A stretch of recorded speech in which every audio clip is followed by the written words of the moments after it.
What if forgiving someone had nothing to do with them, and everything to do with the cage you've been building around yourself?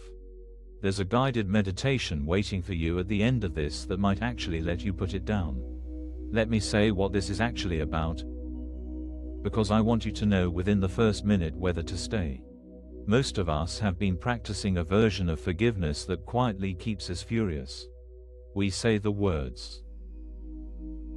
We move on, technically, but somewhere underneath, the ledger is still open. What we're going to look at today is a different move entirely. One where forgiveness isn't about excusing what someone did. And it isn't about pretending it didn't happen. It's about noticing that the thing you're holding against them is something you've quietly accused yourself of too. That's not a moral exercise. It's a psychological one, and when it lands, it doesn't make you a better person. It just makes you a lighter one. Here's the version of forgiveness most of us got handed. Someone hurts you. You're supposed to rise above it. Be the bigger person, let it go, which, in practice, usually means one of two things. Either you suppress the anger and become a doormat, or you fake the forgiveness and become a liar. Neither one works. The anger doesn't disappear. It just goes underground and shows up later as resentment, as a tight jaw, as a clipped tone with someone who didn't do anything. We end up with this strange double bind where holding on feels toxic and letting go feels like betrayal of ourselves. So we sit in the middle, exhausted, telling everyone we're fine.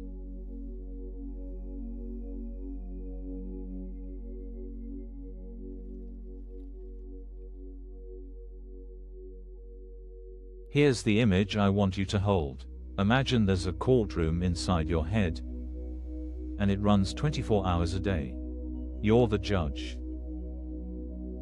You're also the prosecutor. And here's the strange part. You're somehow also the defendant. Because every charge you file against someone else gets quietly entered into your own permanent record. The gavel comes down on him, and you feel the impact in your chest. Think about the last time you were genuinely angry at someone. Not annoyed, angry. Notice that being angry at them didn't feel good. It didn't feel like winning. It felt like work. That's because you weren't just convicting them. You were running the whole courtroom, and the courtroom itself was the punishment. Let me ground this.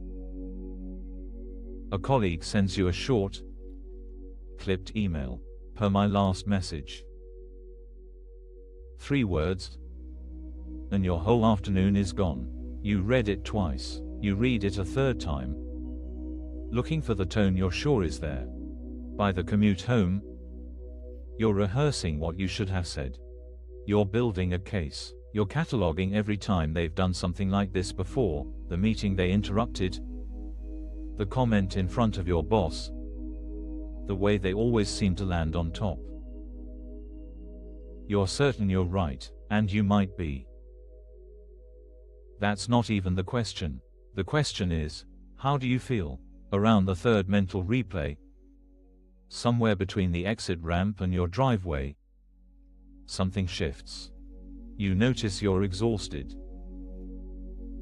They're not even there. They're probably home making dinner, not thinking about you at all. And the anger that started as clean outrage has curdled into something else. Something that feels uncomfortably close to shame. You don't know why. You were the wrong party. So why does this feel so heavy?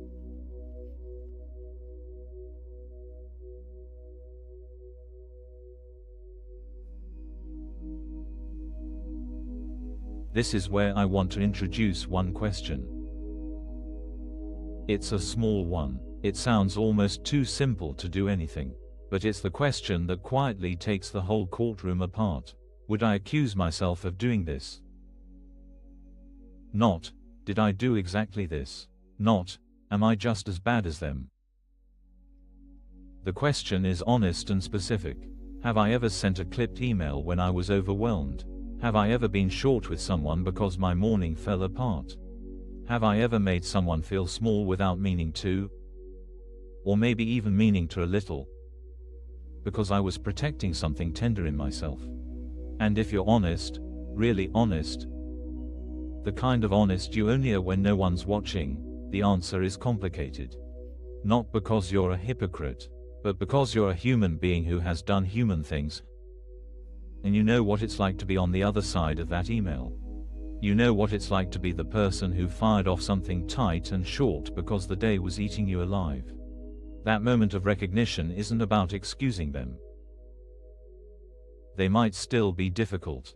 The email might still have been out of line, but something has shifted in you. The prosecutor sits down. The judge looks tired. The courtroom goes quiet.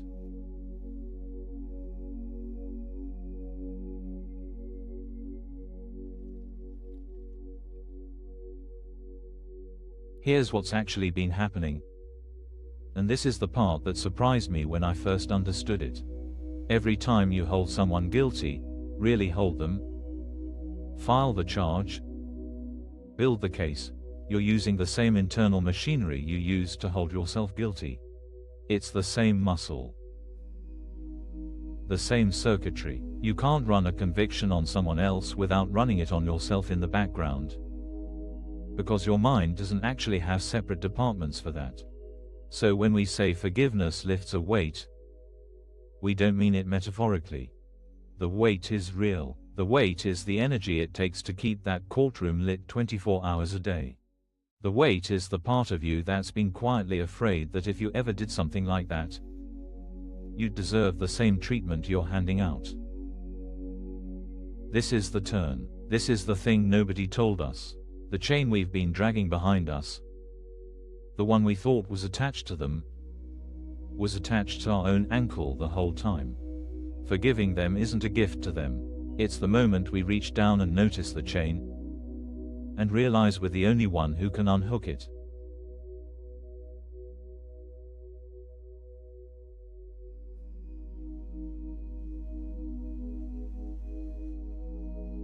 Real forgiveness, when it happens, doesn't feel noble. That's the first thing to know. It doesn't feel like you rose above anything. It doesn't come with a halo. It feels like setting down a bag you've been carrying so long you forgot it was heavy.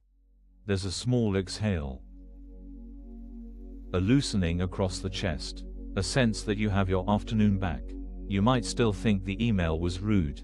You might still set a boundary, have a conversation, decide to keep some distance. Forgiveness isn't a personality transplant. It's a release of the inner conviction process. You stop running them through court in your head. And in doing that, you stop running yourself through court too. The colleague is just a colleague again. Tired. Probably. Caught up in their own thing. Not a villain. Not a saint. Just a person. Like you.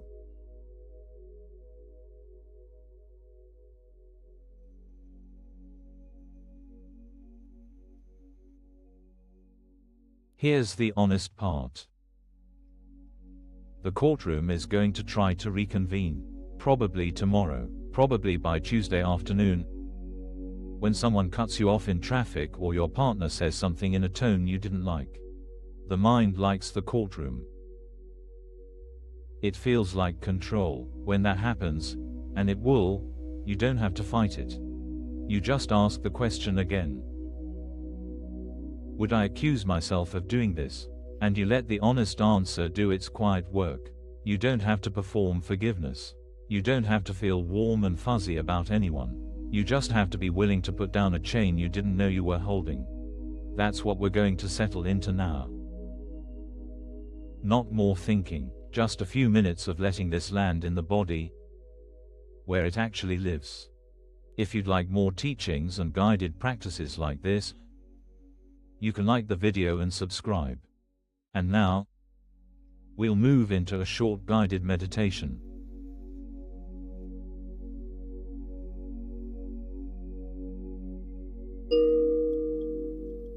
Let's take a few minutes to let this settle.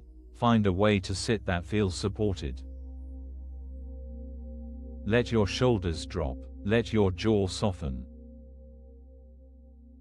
There's nothing to figure out here. Take one slow breath in. And let it out fully. Another. Slower this time. Notice the small pause at the bottom of the exhale. Now, gently, bring to mind someone you've been holding a small charge against. Not the biggest thing in your life. Just something recent, a clipped email,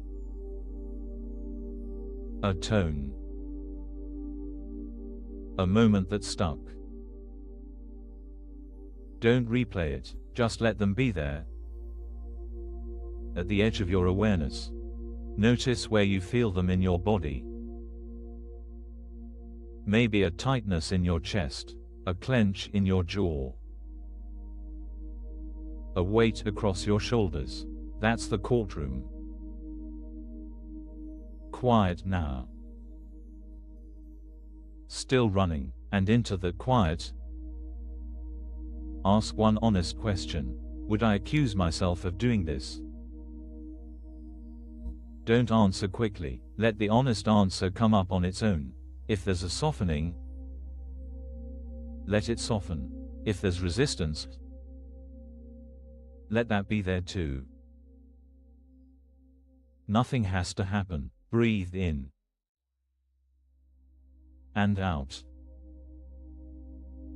Notice that you're free to set this down, not for them. For you. Feel what it would be like to stop carrying it. Just for the next few breaths. Not forever. Just now. Let your shoulders drop another inch. Let the back of your neck soften. There is so much of you that has been waiting for permission to rest. Let it rest. Breathe. And notice, you didn't lose anything. You just put something down. Stay here as long as you'd like. Let the breath move on its own. When you're ready, let your eyes open. Slowly. Take in the room. Notice the light. And carry this lightness with you, gently, into whatever comes next. Thank you for practicing with us today. If you'd like, there's a free digital copy of A Course in Miracles available through the link in the description. You're also welcome to leave a simple comment such as, "I am grateful.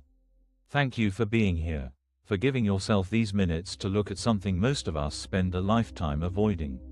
Be gentle with yourself this week. The courtroom is a long habit, and it doesn't close all at once. Notice when it reconvenes, and notice that you have a question now. That's enough. I'll see you next time.